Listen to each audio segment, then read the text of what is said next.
ஹாய்ங்க, good morning எல்லாருக்கும். இல்லை breakfast சாப்பிட்டீங்களா? இன்றைக்கி நாள் எல்லாருக்கும் நல்லபடியாக அமைய சாமிக்கிட்ட வேண்டிக்கிறேன். இன்றைக்கி நான் என்ன பேசுகிறேன்னா, இந்த வீடியோவில் நம்ம ஒரு வயசுக்கு அப்புறம் எல்லாருமே வேலைக்கு போயே ஆகணும். போகும் அதுதான் கட்டாயம், போகுவோம்.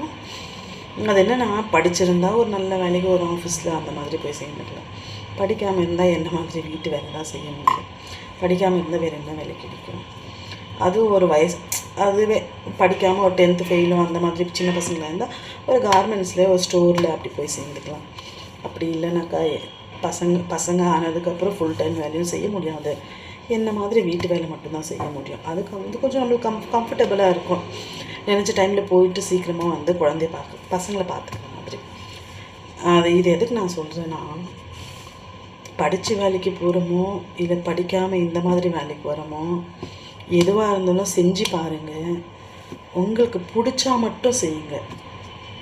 ஏன் சொல்கிறேன்னா, பிடிக்காத எதை செஞ்சாலுமே அது ரொம்ப கஷ்டமான விஷயந்தான். அது எப்படா அப்படி பார்த்தோம்னா, அது அந்த வேலை பிடிக்காம ரொம்ப நாளைக்கு அதில் நீடிக்கவே முடியாது. அதில் இப்போ நானும் செய்கிறேன், 2-3 வீட்டு வேலை செய்கிறேன். ஒரு சில இடத்துல போகும்போது ஒரு மாதிரி சந்தோஷமாக இருக்கும்.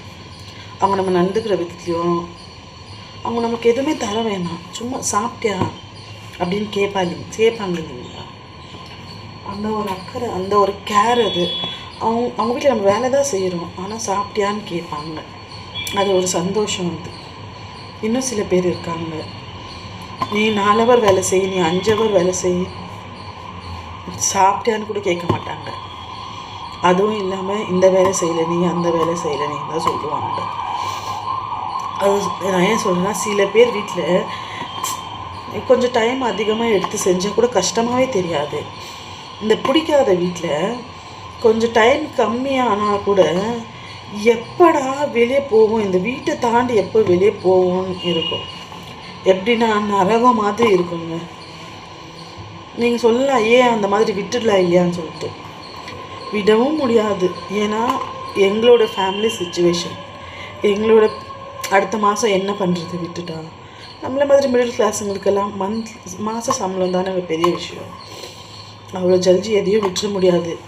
இதுக்கப்புறம் நீங்களாச்சும் எந்த வேலைக்கு போனாலும், அது எந்த படித்த வேலைக்கு போனாலும் படிக்காமல் வேலைக்கு போனாலும் பிடிச்சி வேலை செய்யுங்க. உங்களுக்கு பிடிச்ச மாதிரி ஒரு வேலையை அமைச்சிக்கோங்க. யாரை பிடிக்காத வேலையை செஞ்சு கஷ்டப்படாதீங்க. ஓகே, பாய்.